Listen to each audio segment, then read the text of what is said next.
RevOpsAF, the only podcast for people who are RevOpsAF and want to learn all about things that are RevOps AF. Our goal is to give the revenue operations community, that includes marketing, sales, and CS, for any of you not paying attention, the skills needed to accelerate their careers. Hello and welcome to RevOpsAF the Podcast. I'm one of your co-hosts, Camela Thompson, and today I'm joined by Jelena Arnold. Jelena, tell us a little bit about your background. Hi, Camela. I'm very happy to join today. I guess I can start how I got to where I am. I started in cold call sales way back when, so I learned the fine art of rejection first off. And then I moved into support management, and over my time, I just kept noticing that really every fire drill turns out it was a systems problem or somebody not following a process. And then when I was at Chatmeter, I built the client ops department from scratch.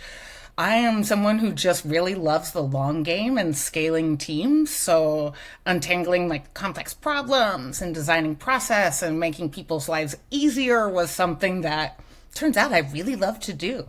So RevOps was a pretty natural landing spot because honestly, that is just how my brain works all the time anyway. Yeah, it's funny. I think a lot of people in RevOps take for granted that a lot of us visualize in workflows and not everybody does.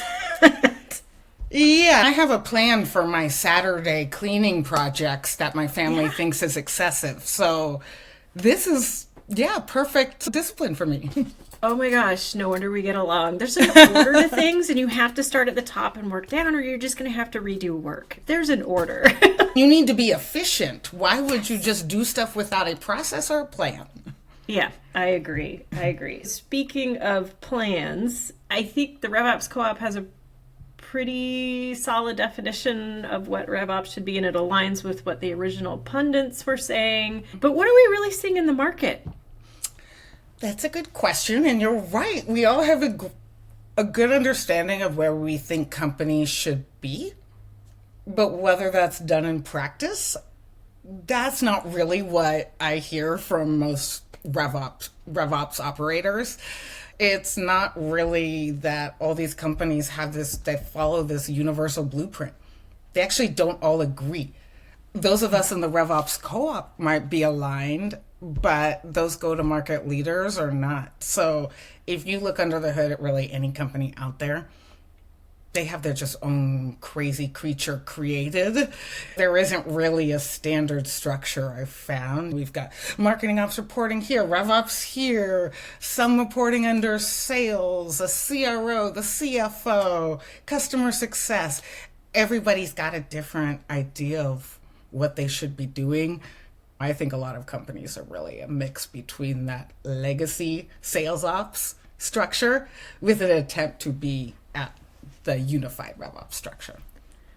And I hear the argument a lot that it has to change as you scale, with the argument that the departments get so huge that they're naturally siloed and they're going to want people reporting directly to them. And I'm like, but they're siloed, and that's one of the biggest complaints of enterprise organization is that they can't work cross-functionally and get things done effectively.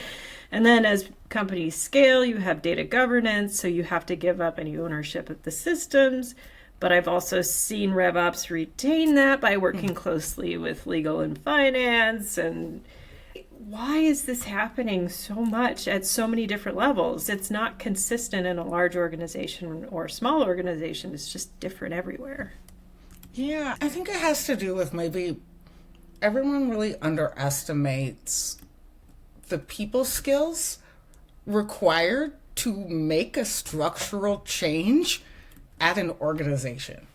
If a company was not founded with a RevOps department at the startup, you're most likely changing a sales ops department into RevOps.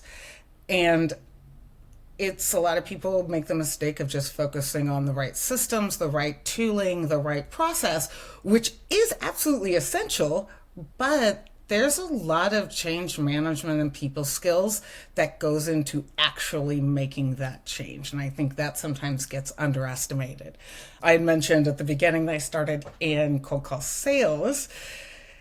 You're doing objection handling and dealing with just rejection all day. And then when I was managing and heading client operations, I'm dealing with high-level clients and CMOs, and you're doing a lot of escalation handling and dealing with really like volatile personalities at high levels and having to calm them down, de-escalate, explain really complicated topics in a simple format. It's funny, those are all the same skills that we utilize in RevOps. When you're trying to unify a team or change a process, you essentially need to sell the go-to-market leaders and the exec team on why that's important and the buy-in from the top down. Focusing on just the change management at the rep level won't do a lot unless you get those leaders and that exec team bought in. And you're doing that through sales skills a lot of the time. I think we need to step back for just a second, because I just realized even within the RevOps co-op, I talked to different members and they have differing opinions on what RevOps should be. Mm-hmm. So maybe we should both talk about how we think about it and then get back into the organizational and personal blocks and to seeing that happen. Yeah, absolutely. So as far as what the structure should be, we were talking before that a lot of revenue operators don't always align on where they should report to. In my personal opinion, I like it when RevOps reports through finance and not through anything that's going to be influenced by go-to-market. Your job is to be that facilitator and not really a referee. You're really supposed to be guiding the corporation towards that one North Star goal. So you really want to be that middle person without that bias, because it's really easy to just get pulled back into sales firefighting, which is always, I think, a lot of the challenge we all deal with is how do we get out of just firefighting for the sales teams? Yeah, especially if we roll into a CRO. I said it out loud. What organizations do you think revenue operations should support in terms of the go-to-market teams? Oh, it needs to be any team that's touching the funnel. That touches that customer journey. You've got to have marketing ops, and you've got to have everything related to sales, marketing, customer success, including retention, upsells, expansion, all of those things. You need to be in charge of all of that, because if one of those pieces isn't focused towards that North Star goal, it's chaos. Yeah, and it's funny because I see a lot of organizations where RevOps has one team fall off the wagon, and so many times it is CS who tends to be really under-resourced and undervalued, despite everybody talking about the need for land and expand and NRR stability and all of that stuff in today's market, which is just wild. I've seen it the other way too, where marketing falls off the wagon. What are you hearing from teams in terms of how they're structured? I know you went to an event just like last night with the RevOps Co-op and heard quite a few people talking about this. Which was phenomenal. It's always a pleasure to hang out with other revenue operators and understand that we have different challenges, but they're all pretty similar. So when I was chatting last night, I talked to somebody who they felt their team was fully funded. They were excited about the staff that they had. They had no complaints, which was not what everybody else said. A lot of people there were talking about that their company was very focused on getting their frontline sales in place and put no effort on the CS and retention. They just assume that if you just bring in enough people, the retention will work it out. And then there's several other people who were just forming sales motions or outbound sales motions to begin with. So they were only a year or two into even having a sales team. because they started out as demo or self-service. So it was pretty all over the board on where companies focused. There really wasn't a rhyme or reason between industries on who focused on retention versus who focused on sales. It probably had to do more with the size of the company and where they were at in their funding and their growth level. Yeah, and the mindset of the people who control the budget too, I would imagine, has a lot to do with it. Yeah, fair. Like really who their leader, their C-suite is, and what do they believe is the most important thing, and have they been sold well by their RevOps team? Yes. Yeah. And sometimes we can have a lot of influence with the right skill sets. And sometimes we have a leadership team that is not adaptive to any suggestions. It's leadership and influence without actual authority.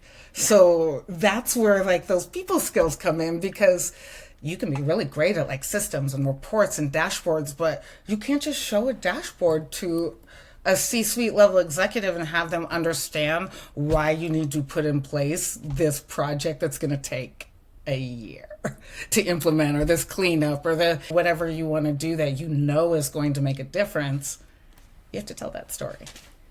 So before we jump into telling the story and how to tackle the problem, maybe we look at it from the other angle and what we're seeing on the executive side that makes this more difficult, that we have to overcome. So I think I said it, the CRO, one of the consistent things in the executive think tanks we did was that people in revenue operations are fairly frustrated with the CRO role, because it's very rare to find a CRO who is truly objective and able to direct a team to focus on areas they don't have deep experience in.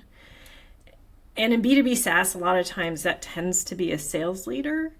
Although I have heard, especially in Europe, that it has been a marketer. And in either case, they tend to focus on what they know to fix.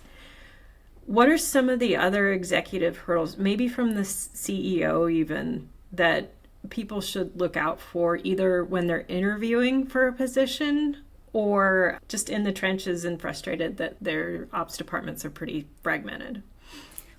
Yeah, I think I've heard the same thing about the CRO role, because, you know, what I hear, it tends to be VP of sales moves into a CRO role, if I can speak today, and then they tend to focus on sales because they know sales and they know the importance of sales, and it's hard to make that branch out. But really working with the CMO is also going to be really key, because if you need to have influence over the entire go-to-market structure, that lead generation has a big influence on what is coming into that sales team. So I think a lot of people gloss over. I don't really hear as many people talking about the importance of that CMO role, or how that matters to RevOps, but that's the start of the customer journey. They control that first interaction. So, you know, how they're doing that and what that process is and how that flows to the sales team is really going to matter downstream. So I think that's pretty key.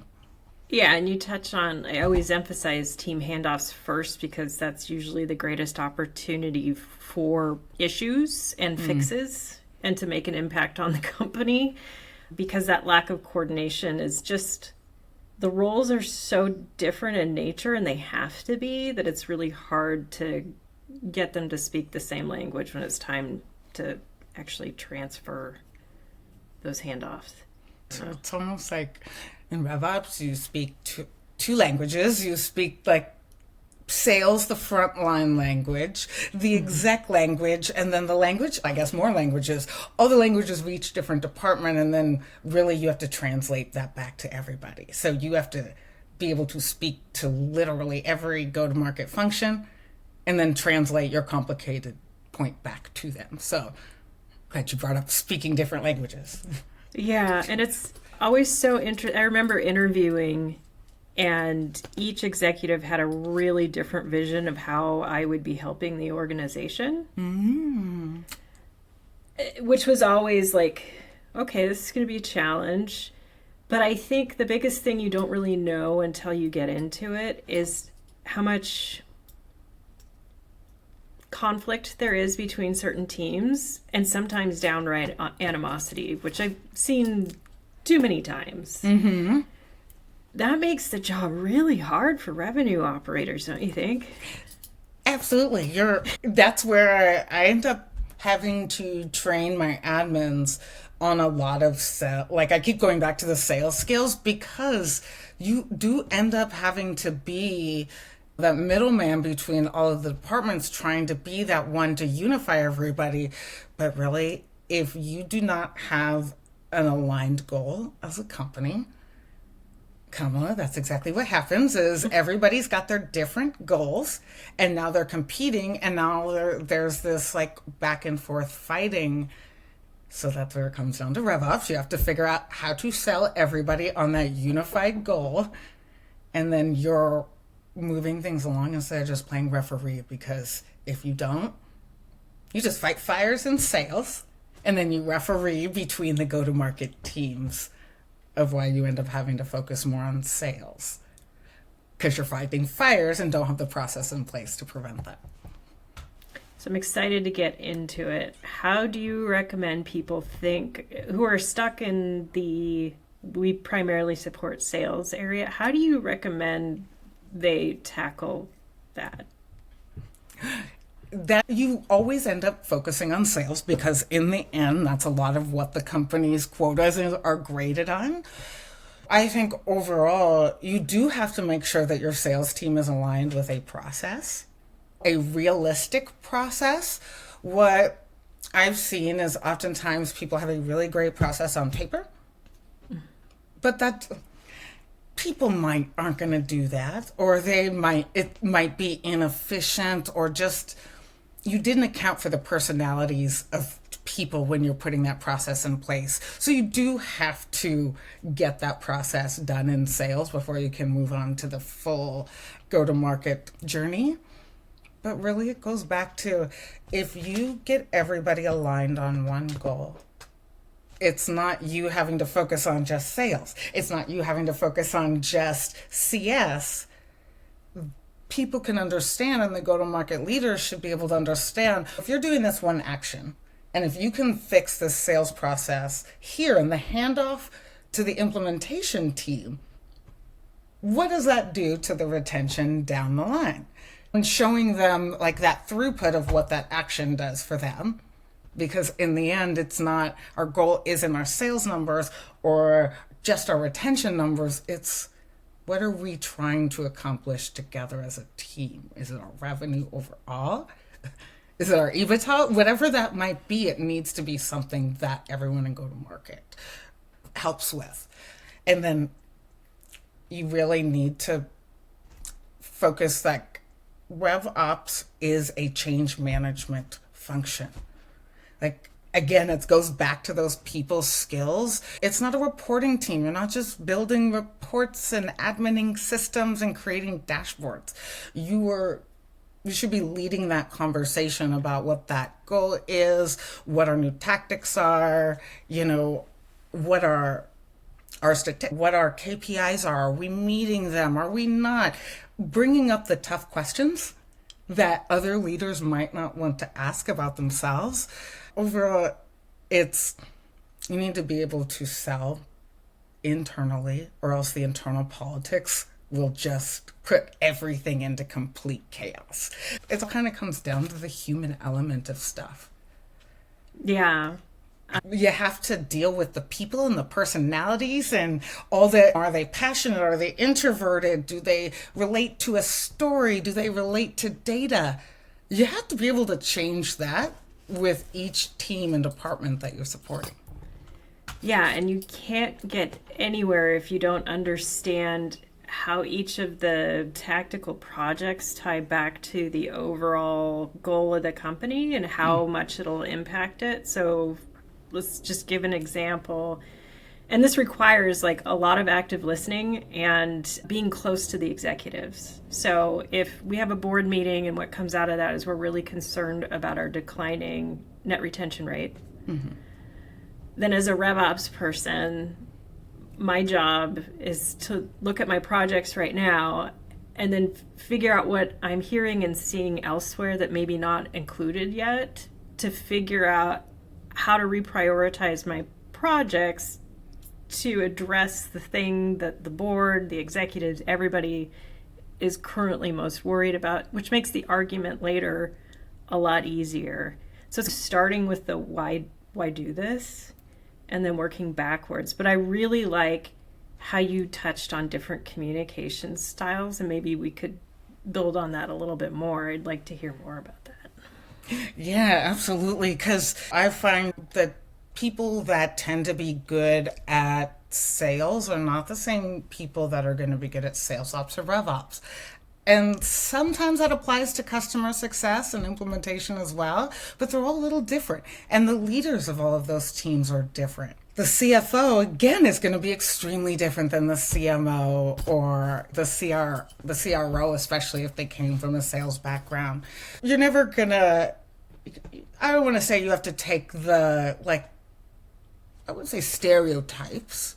What's a better word for that?